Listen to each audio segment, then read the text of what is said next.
everyone, myself Kirti.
Myself Kirti Yadav and I am a student of NM first year and आज मैं आप लोगों के सामने प्रेजेंट करना हेल्थ एजुकेशन देना चाहती हूँ वूपिंग कप के बारे में।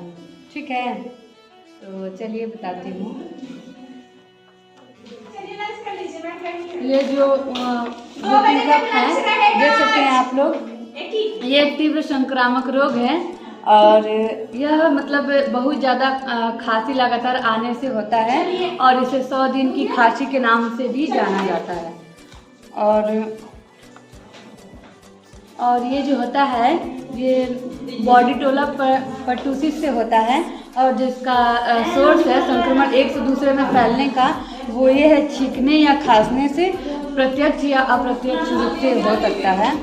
और जो इसका लक्षण है वो ये है कि मतलब बहुत ज़्यादा आपको फीवर आएगा, आपकी नाक बहने लगेगी और जो मतलब सांस लेने में आपको मतलब बहुत कठिनाई होगी, आंसू आना, शरीर पर नीलापन हो जाता है, श्वसन मार्ग जो है वो अवरुद्ध हो जाता है एंड जो सूखी खांसी है वो लगातार चलती ही रहती है, उल्टी तक हो जाती है।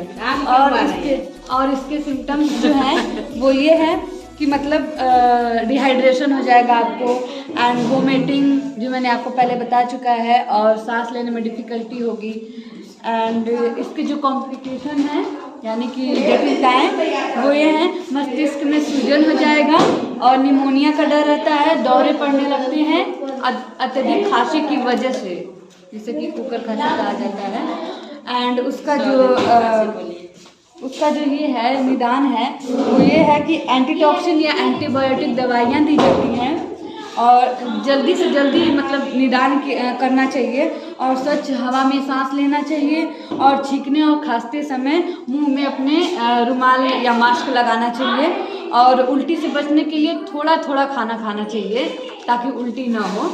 एंड इसका जो प्रिवेंशन है लास्ट में, और उसमें डीपीटी का टीका लगाया जाता है 6 से 24 महीने में। डीपीटी बूस्टर फर्स्ट का टीका लगाया जाता है 0.5 ml IM में और अंतःपार्श्वरीय बाईजांग में। एंड जो दूसरा टीका इसका लगाया जाता है वो है 5 से 6 साल पे डीपीटी बूस्टर सेकेंड, वो भी 0.5 ml ही लगाया जाता है और वो भी IM पे 16 से होगा। तो गाइस कैसा लगा आप लोगों को मेरा प्रेजेंटेशन, आप लोग कमेंट करके ज़रूर बताइएगा और ये आप लोग के लिए अगर हेल्पफुल है तो वो भी मुझे बताइएगा। Thank you, bye.